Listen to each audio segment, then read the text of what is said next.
Kitco Mining special coverage of Xplor 2024 is brought to you by Radisson Mining Resources.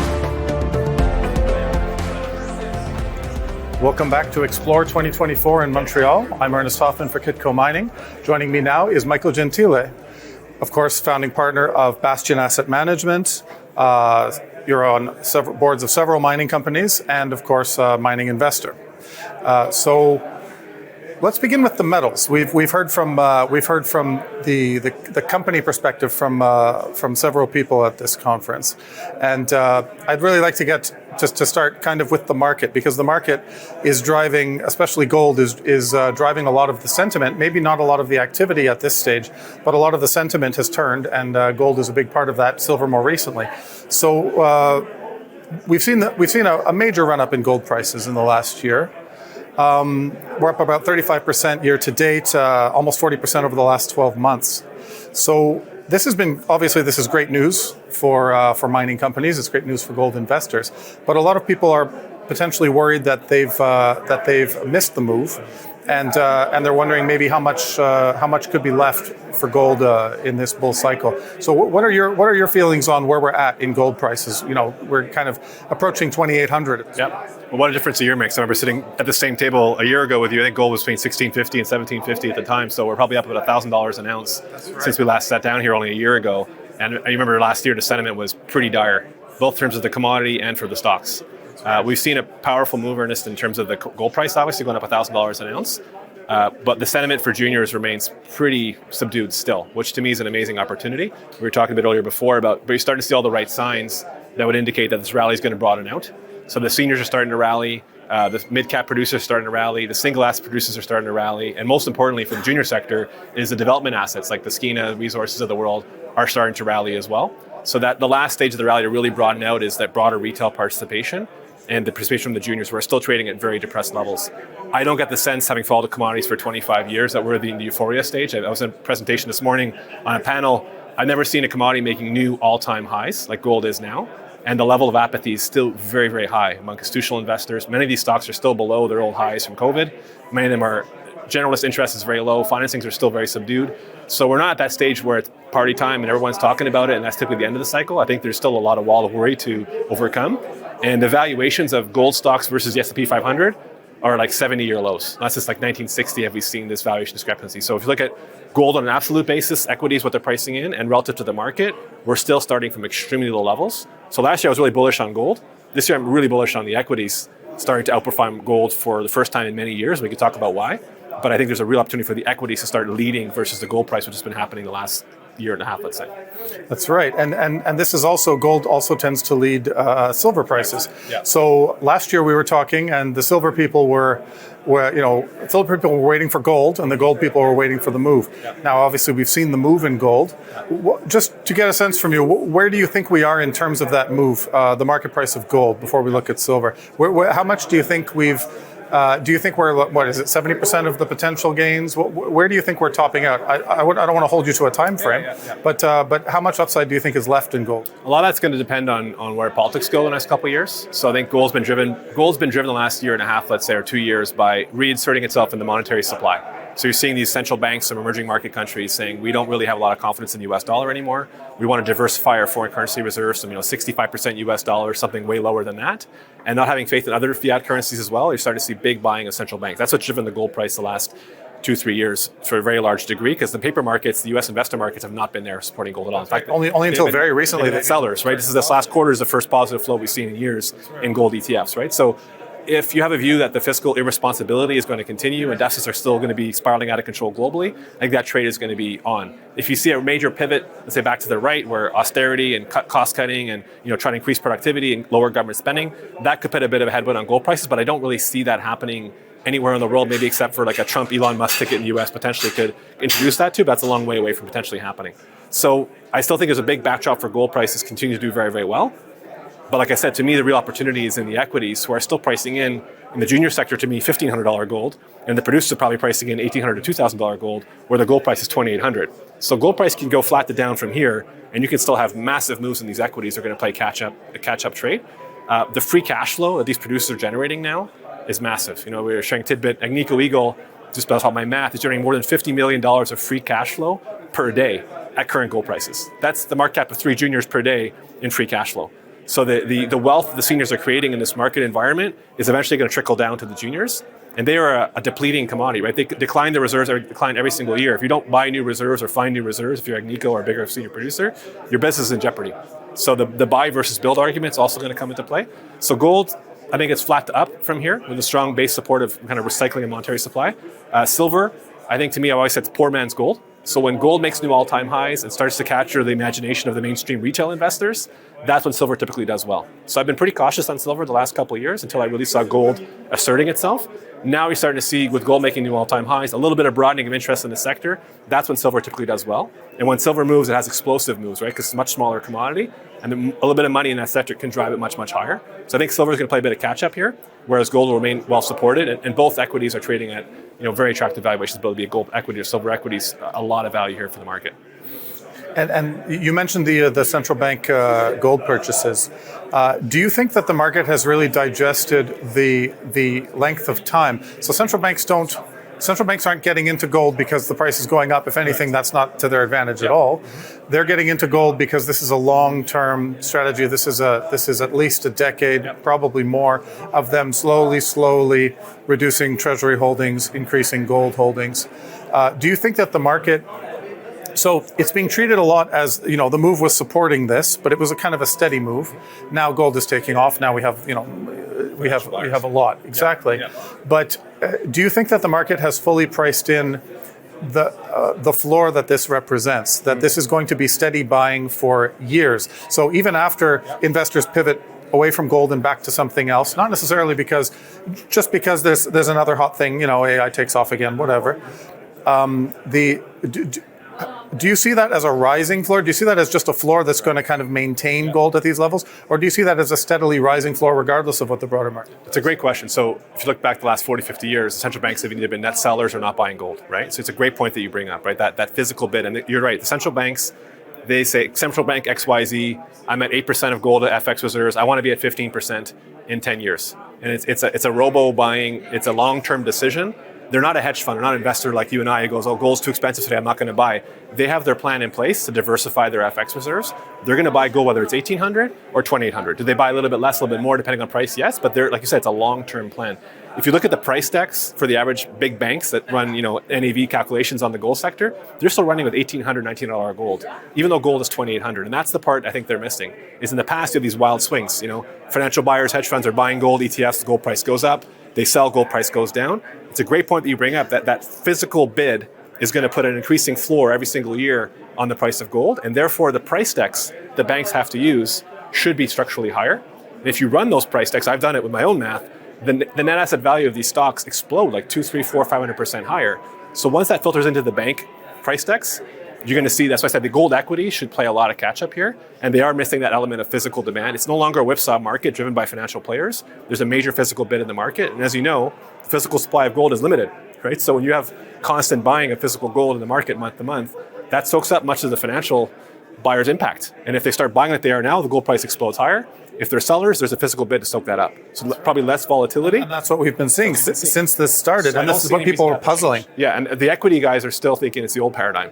Right. Well, gold's 20. I don't believe it. It's 2,800. It's going to go back to 2,000. So I'm not going to buy. The dips are so shallow. Correct. And then then there's a run, and then the dips are so shallow again. Yeah. And that's what I've seen. That's kind of become the popular wisdom, but I don't think the implications of it have necessarily been. That's right. So everyone understands now that central banks are providing a floor, and that when gold falls, it's an opportunity for central banks with a 10-year plan to just buy more at a slight discount, but they're going to buy it anyway. Correct. And I was involved in the oil and gas sector in the late 90s. I remember when oil was $10, $12 a barrel, and the stocks were not priced against. Everybody thought oil was going to fall back to $5. They said the world can't survive $12 oil, $15 oil is too expensive. So the stocks were trading at huge discounts because the market didn't believe that $10 to $12 oil was sustainable. It's kind of crazy to say that now, right? Well, oil didn't go down to $5. It went up to 140.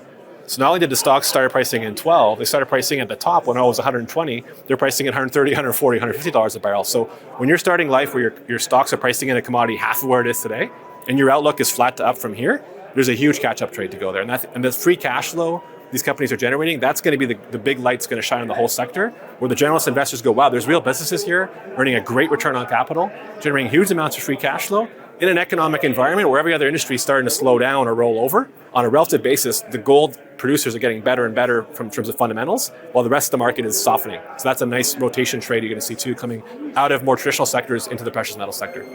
And then silver is interesting because silver, on the one hand, you have a lot of new industrial demand for silver because of decarbonization, because of electrification, solar especially.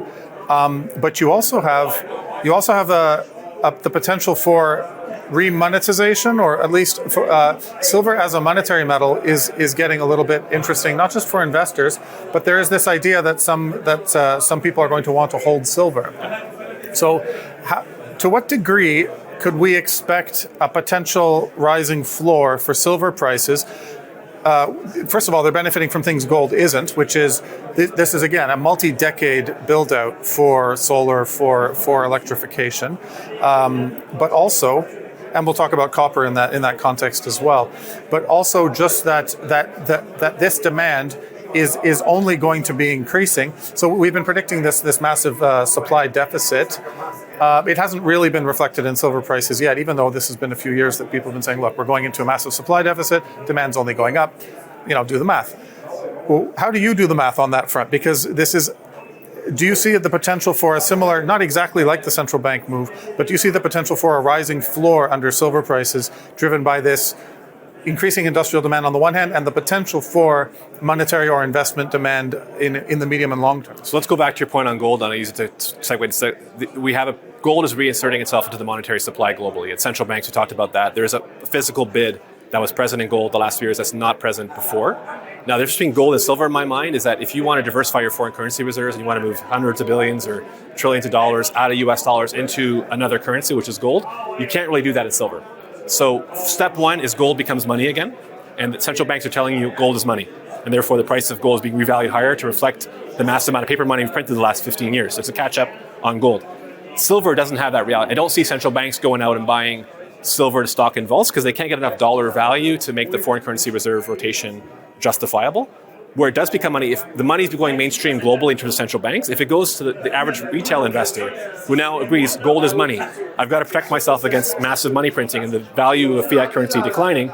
If retail says, I want to protect myself, they're likely to go buy silver. Because silver is cheap money if gold is money. If physical bid moves to retail, the retail is going to put a physical bid in the silver market that'll act similar to central banks. So that's the final step that you need to see, is that going mainstream, and that's when the stocks, the junior equities in the market will take off, and physical silver will take off, because they're going to want to protect themselves against that. But the physical bid, I've had a preference for gold the last few years, that physical bid is real and not going away.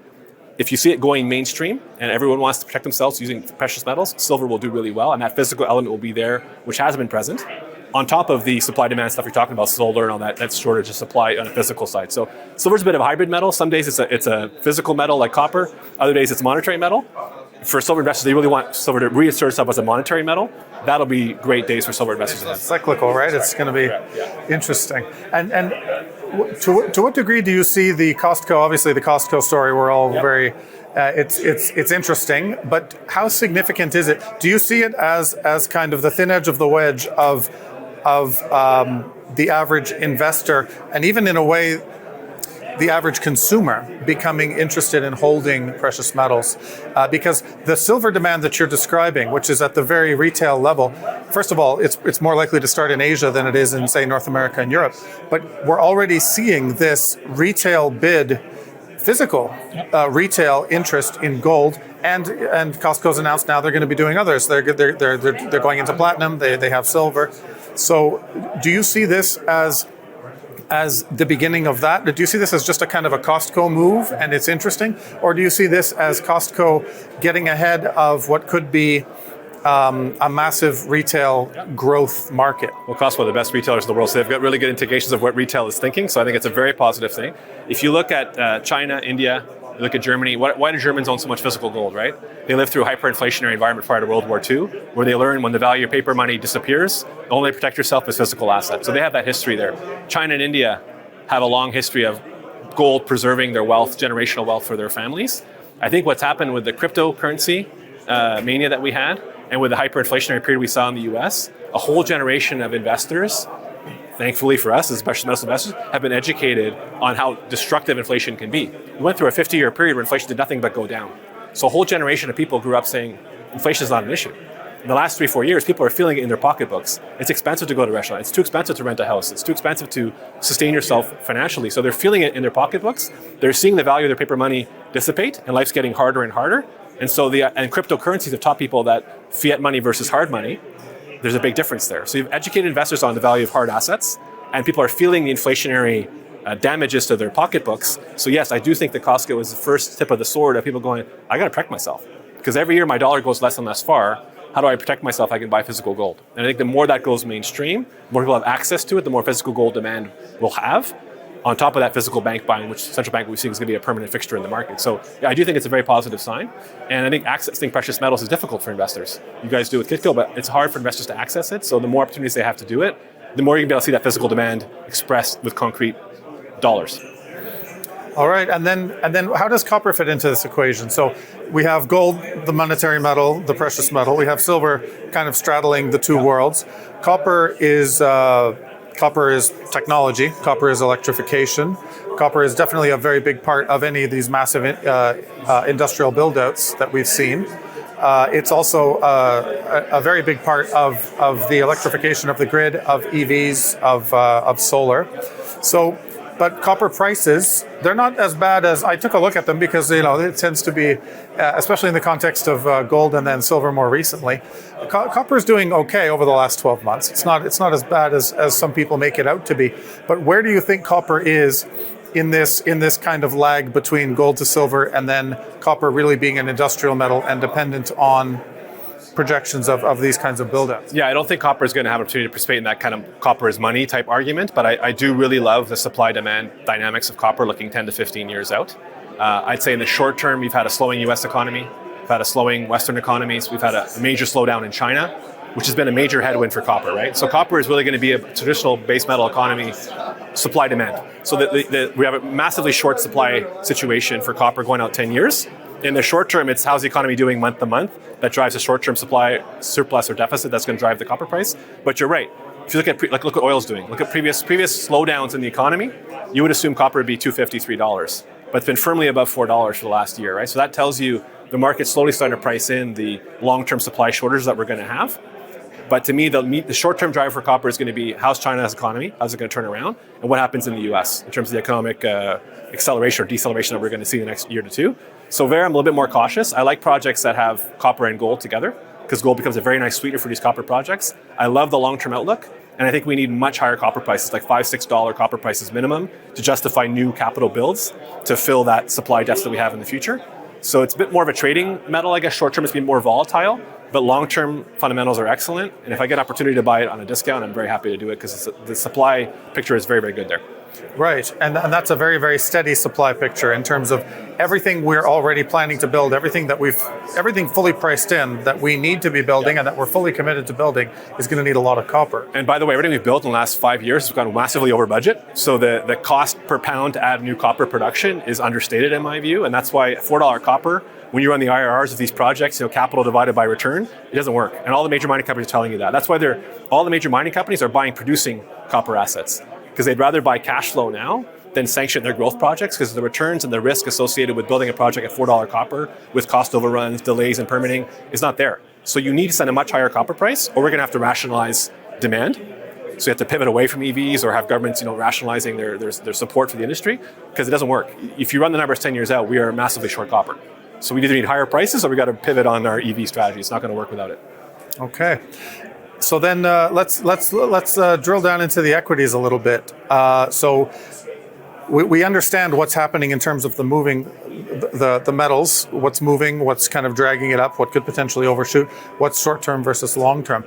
How does that work? How are you seeing us in terms of this cycle for the equities? So, like you said, majors are now flush with cash. How long do you think before this really impacts? I guess the mid-tier are also there. How long before the juniors and many of the companies we're seeing today?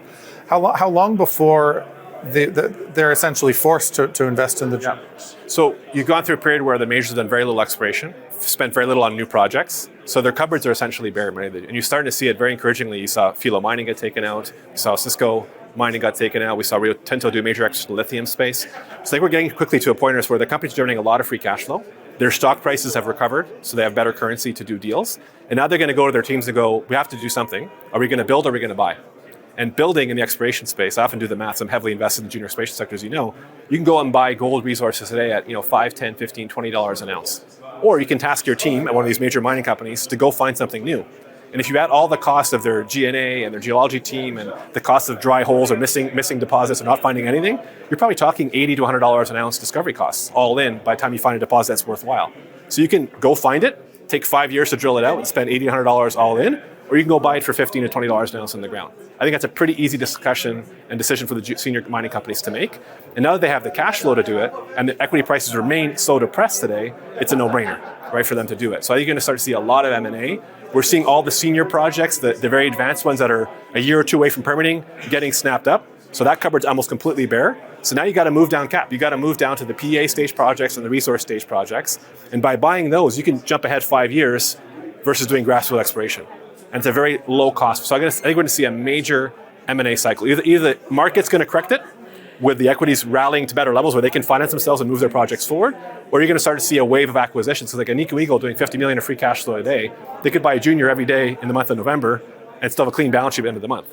And I don't think they're going to buy 30 juniors, but you start to see them splashing their cash around. Investment in ATEX, investment in forehand mining.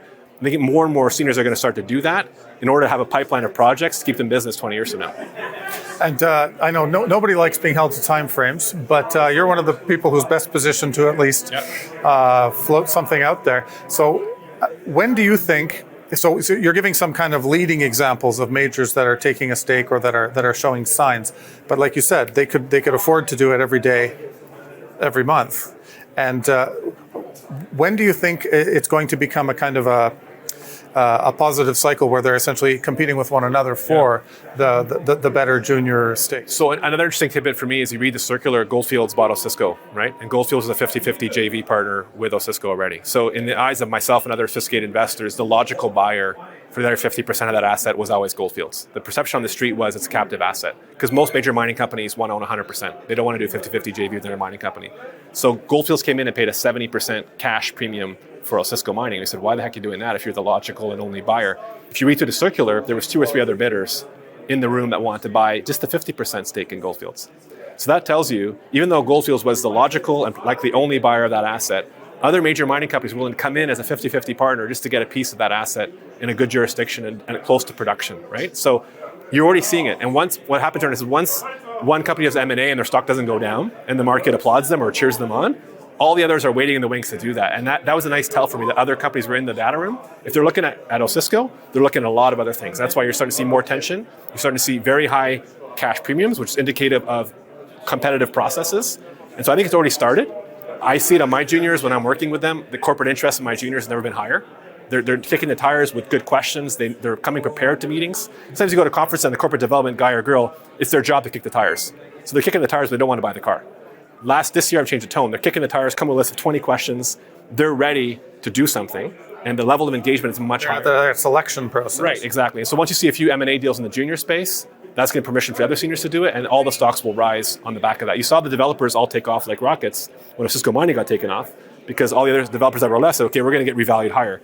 The same thing hasn't happened yet in the junior space, but I think we're very close to those 50, 100% all cash takeout bids in the junior space. That'll start to lift the whole sector, and other seniors will want to follow before the window closes. Right. Because they're cheap now, they're not going to be cheap forever.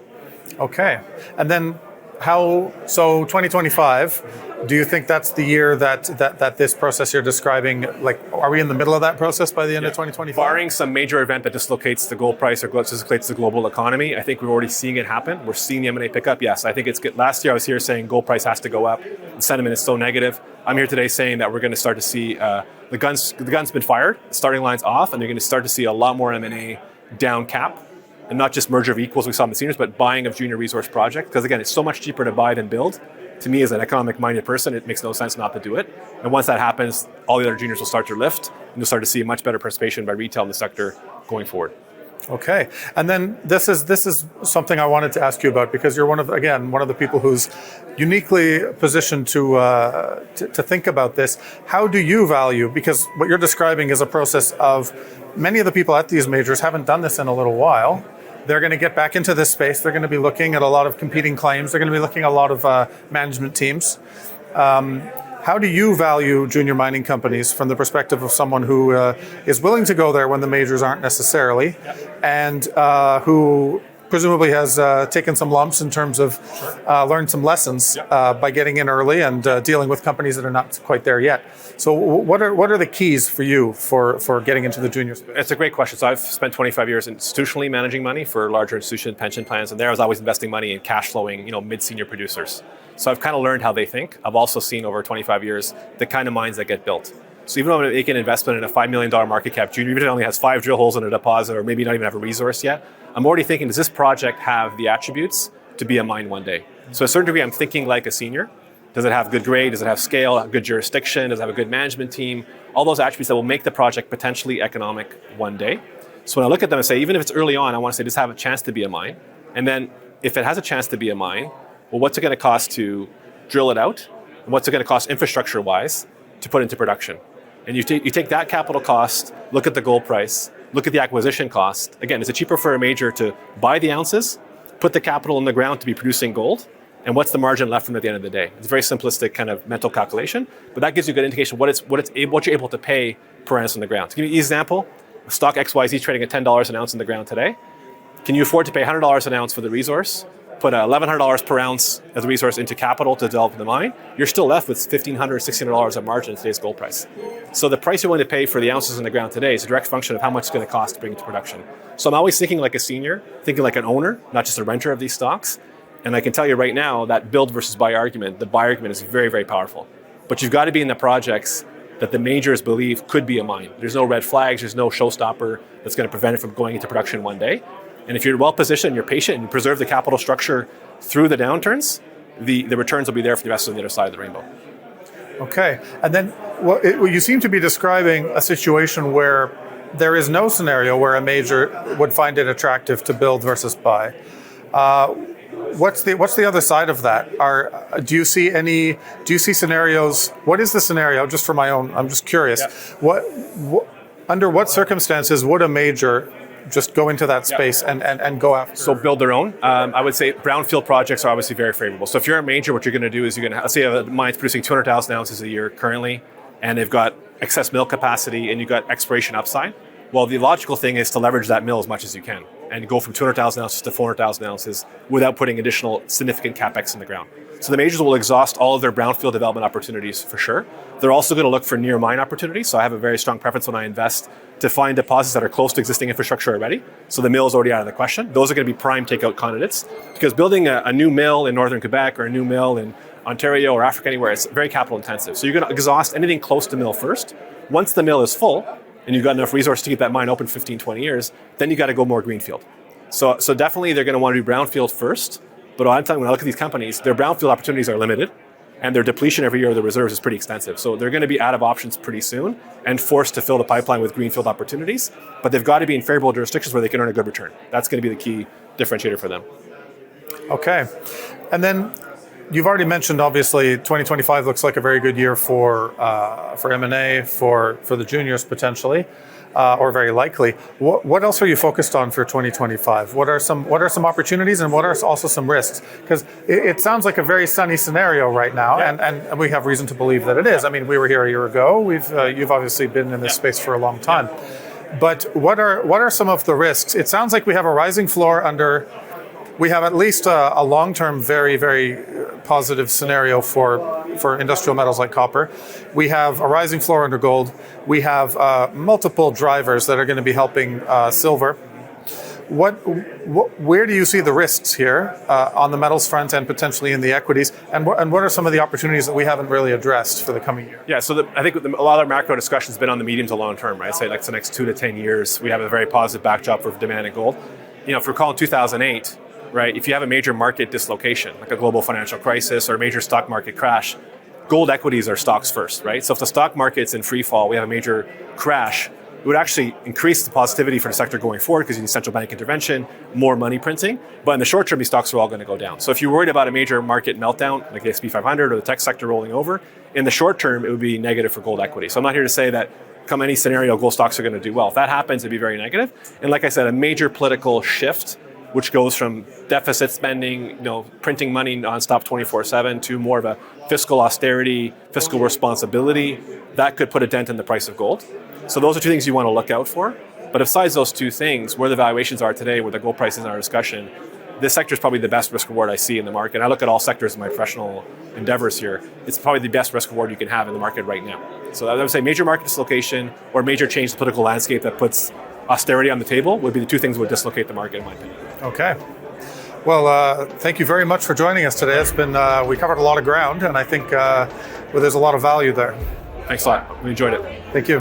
I'm Ernest Hoffman for Kitco Mining. Stay tuned for more coverage from Xplor 2024 in Montreal. Kitco Mining special coverage of Xplor 2024 is brought to you by Radisson Mining Resources.